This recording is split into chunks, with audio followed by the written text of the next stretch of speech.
Hello everyone, সকলকে welcome জানাইছো YouTube channel happy home আসামৰ এটা নতুন ভিডিও লৈ।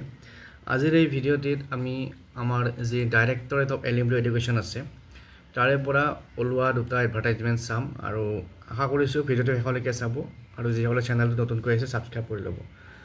তো আপোনালোকে জানে যে এইকেইদিন স্পেচিয়েল এডুকেটেড পোষ্টৰ কাৰণে এডভাৰটাইজ হৈ আছে আৰু স্পেচিয়েল এডুকেটেড পোষ্টত আমাৰ লোৱাৰ প্ৰাইমাৰী স্কুলবিলাকৰ কাৰণে যিবিলাক এলপি স্কুল আছে এলপি স্কুলত 120 স্পেচিয়েল এডুকেটৰ পোষ্টৰ কাৰণে এডভাৰটাইজ হৈছে আৰু এইকেইটা ৰেগুলাৰ পোষ্ট হ'ব যিটো আমাৰ পে স্কেল আছে এলপি স্কুলৰ কাৰণে টিচাৰৰ যিটো পে স্কেল সেই পে স্কেলত এপইণ্টমেণ্টবিলাক হ'ব। এতিয়া এই পোষ্টকেইটাৰ কাৰণে যিখিনি ডিষ্ট্ৰিক্ট ৱাইজত বা কেটেগৰী ৱাইজ ক'ত কিমান ভেকেঞ্চি আছে কোনটো কেটেগৰীত কিমান ভেকেঞ্চি আছে সেইখিনি এতিয়া পাব্লিছ হোৱা নাই, পিছত পাব্লিছ কৰিব ৱেবছাইটত। তো এতিয়া এই পোষ্টকেইটাৰ কাৰণে কোনে কোনে এপ্লাই কৰিব পাৰে বা কি কি কণ্ডিশ্যন আছে সেইখিনি আমি চাই লওঁ। তো ইয়াতে উল্লেখ আছে যে যিসকলে CTET বা আসাম টেট পাছ কৰিছে লোৱাৰ প্ৰাইমাৰী স্কুলৰ কাৰণে যিটো CTET বা আসাম টেট হয় সেইটো যিসকলে পাছ কৰিছে তেওঁলোকে এপ্লাই কৰিব পাৰিব।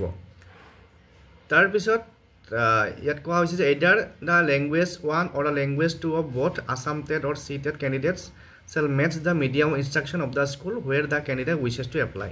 গতিকে যিখন স্কুলত বা যি মিডিয়ামত এপ্লাই কৰিব সেই মিডিয়ামটো বা সেই লেংগুৱেজটো আসাম টেট বা CTETৰ পৰীক্ষাত থাকিব লাগিব। তাৰপিছত আৰু মেৰিট লিষ্ট এটা সময়ত ওলাব প্ৰত্যেকখন ডিষ্ট্ৰিক্টৰ কাৰণে প্ৰতিটো কেটেগৰীৰ কাৰণে বেলেগ বেলেগকৈ। তাৰপিছত যিসকলৰ মিনিমাম এজ 18 ইয়াৰ্ছ আৰু maximum 40 years for unreserved category তেওঁলোকে এপ্লাই কৰিব পাৰিব আৰু বাকী 43 ইয়াৰ্ছ ফৰ OBC আৰু 45 ইয়াৰ্ছ ফৰ SC ST আৰু ST হিলছ এওঁলোকে 45 ইয়াৰ্ছলৈকে পাৰিব। তাৰপিছত বয়সৰ সীমাটো ধৰা হ'ব 1 আগষ্ট 2025ত।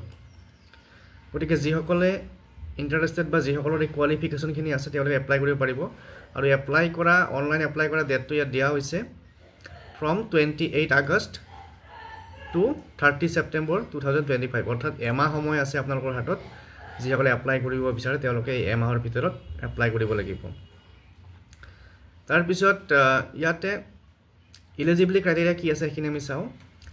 স্পেচিয়েল এডুকেট পোষ্টৰ নাম হৈছে special educator in LP school আৰু এডুকেশ্যনেল কোৱালিফিকেশ্যন আৰু বা এছেঞ্চিয়েল কোৱালিফিকেশ্যন লাগিব senior secondary with at least 50% marks, অৰ্থাৎ হাই ছেকেণ্ডেৰী পাছ হ'ব লাগিব মিনিমাম 50% মাৰ্কছ থাকিব লাগিব। তাৰ লগত 2 year diploma in education special education recognise by rehabilitation council of India.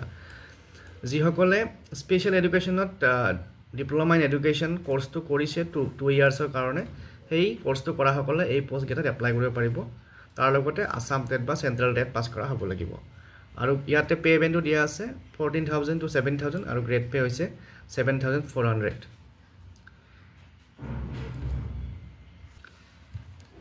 তাৰপিছত যিসকলৰ graduation with 2 years diploma in elementary education special education এই কোৰ্চটো যিসকলে কৰিছে বা ডিগ্ৰী পাছ কৰি যিসকলে 2 বছৰীয়া DLED কৰিছে আৰু স্পেচিয়েল এডুকেশ্যনত কৰিছে তেওঁলোকে এপ্লাই কৰিব পাৰে যদিহে তেওঁলোকৰ আসাম টেট বা চেণ্ট্ৰেল টেট আছে। গতিকে এইটো হৈছে যিটো আমাৰ লোৱাৰ প্ৰাইমাৰী আছে তাৰে কাৰণে এইটো এডভাৰটাইজমেণ্ট আৰু ইয়াতে অনলাইন ফৰ্মখনৰ এটা স্পেচিমেন কপি দিয়া আছে। ইয়াত চাই পেলাই আপোনালোকে এই বস্তুখিনি ৰেডি কৰি পেলাই এপ্লাই কৰিব লাগিব। এপ্লাই কৰাৰ টাইমত কি কি লাগিব passport size photo HLC admit card আৰু এনেকৈ ডকুমেণ্টছবিলাক কি কি লাগিব ইয়াত দিয়া আছে। তাৰপিছত এতিয়া আমি চাম আপাৰ প্ৰাইমাৰী স্কুলৰ কাৰণে কিমান আছে ভেকেঞ্চি।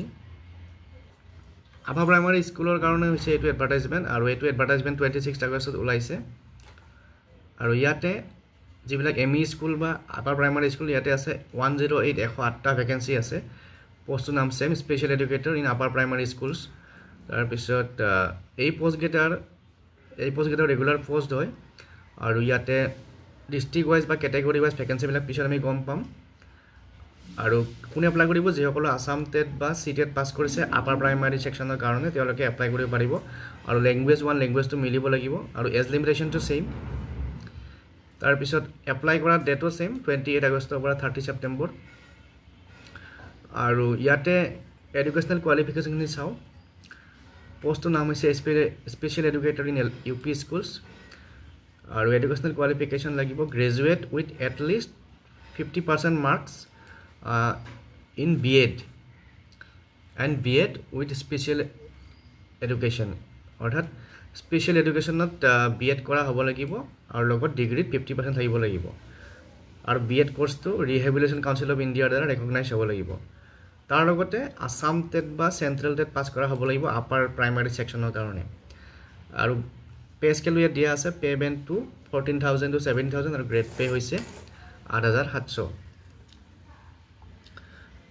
বাকি ৰিজাৰ্ভেশ্যন এইবিলাক এজ পাৰ গভৰ্ণমেণ্ট ৰুল হ'ব গতিকে যিসকলে ইণ্টাৰেষ্টেড তেওঁলোকে এই ফৰ্মেটটো দিয়া মতে এই তথ্যবিলাক ৰেডি কৰি পেলাই এপ্লাই কৰিব পাৰিব আৰু এপ্লাই কৰাৰ টাইমত এইখিনি ডকুমেণ্টছ লাগিব গতিকে আজিৰ এই ভিডিঅ'টিত এই এডভাৰটাইজমেণ্ট শ্বেয়াৰ কৰিলোঁ আপোনালোকৰ মোৰ এই চেনেলটোত কোন আছে স্পেচিয়েল BEd বা স্পেচিয়েল DLED কৰা অৰ্থাৎ স্পেচিয়েল এডুকেশ্যনত BLED বা DLED কৰা কোন আছে কমেণ্ট কৰি জনাব আৰু কোনে এপ্লাই কৰিম বুলি ভাবিছে তেওঁলোকক কমেণ্ট কৰি জনাব গতিকে আজিৰ এই ভিডিঅ'টিত এই দুটা এডভাৰটাইজমেণ্ট শ্বেয়াৰ কৰিলোঁ পুনৰ নেক্সট ভিডিঅ'ত ইয়াৰ লগত ৰিলেটেড কিবা আপডেট থাকিলে জনাম থেংক ইউ